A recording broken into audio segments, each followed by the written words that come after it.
Her capital is Baghdad, a name that conjures up all the romance of Harun al-Rashid and the Arabian Nights of 1,000 years ago, when this was the fabulous capital of the Islamic world.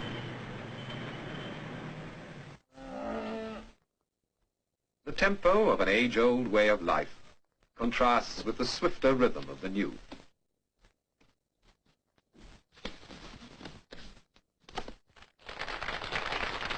The 20th century has come to Baghdad, with steel and concrete, with shining cars and wide streets.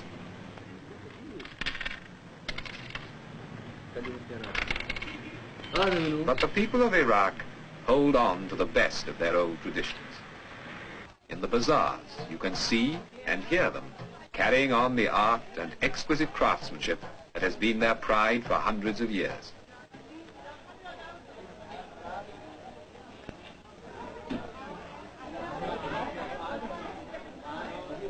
"2,000 years before Christ, the world's first code of justice was laid down in the halls of Babylon.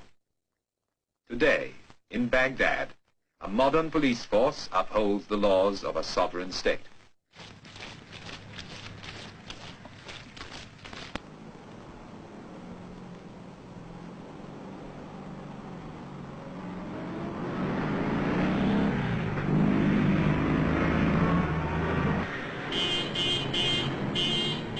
Today, the streets of the city are alive with the bustle of a young people who are taking back from the West the means to a brighter future. And in their enjoyment of sport, the same is true.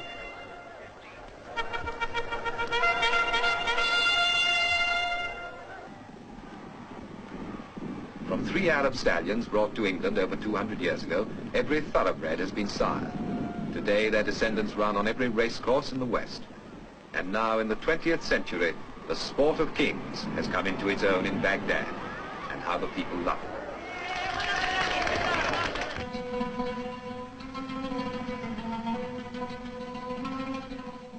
For the people of Iraq, the waters of the 2 great rivers, Tigris and Euphrates, are indeed the waters of life.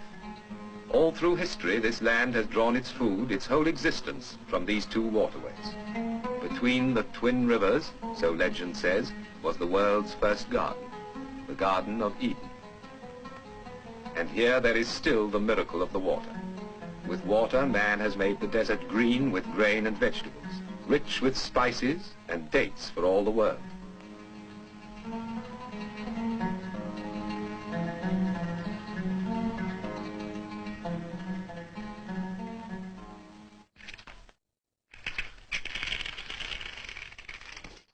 Without the water of the 2 great rivers, and without the skill that makes them serve the land, much of Iraq would be a desert.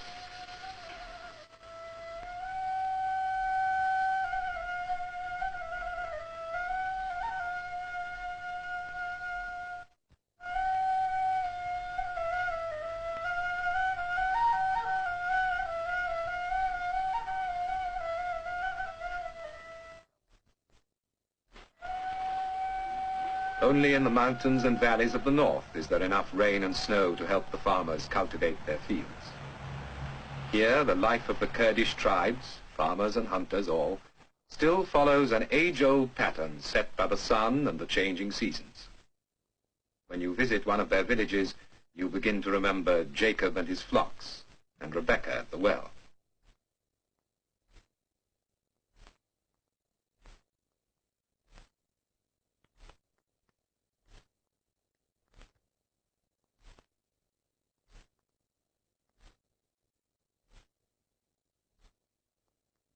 The men are already in the fields, tending the vines, watering the crops, as they have done from the time of Abraham, pausing only to offer a prayer to God for his goodness.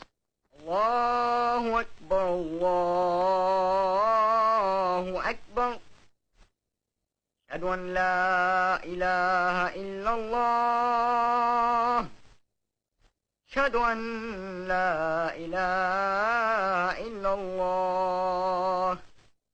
أشهد أن محمدا رسول الله أشهد أن محمدا رسول الله حي على الصلاة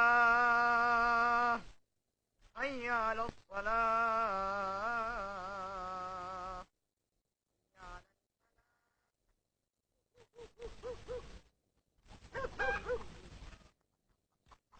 In Iraq, as in every land, the housewife's work is never done. For their husbands, the day's work over, there is time to sip a glass of tea and talk of what the future holds in store for them and their children. But with the coming of spring and the sowing of the seed, all become young again and rejoice.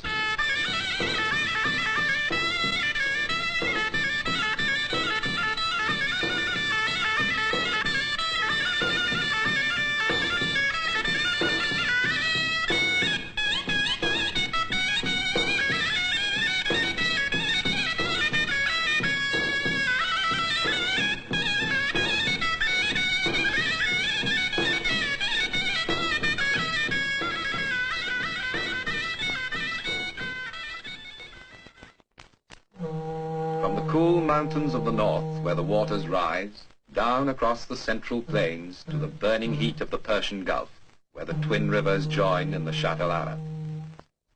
Here lies the great port of Basra, at the crossroads of the world's trade. For generations, seafaring men have made this their port of call, and the fables of Sinbad the Sailor were based on the stories they told. Today, the modern port of Basra is Iraq's waterway to the world. Ships laden with the goods of the new age sail out from the Persian Gulf to the Indian Ocean and the Far Orient. And the skies over Basra are thronged with the traffic of the air.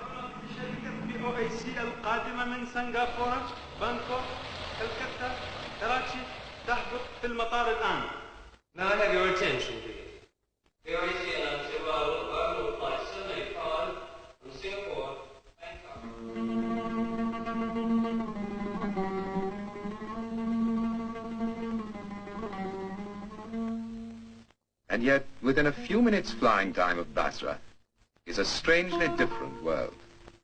You're back in another age. Here, amid lakes and marshes, water has created a way of life all its own.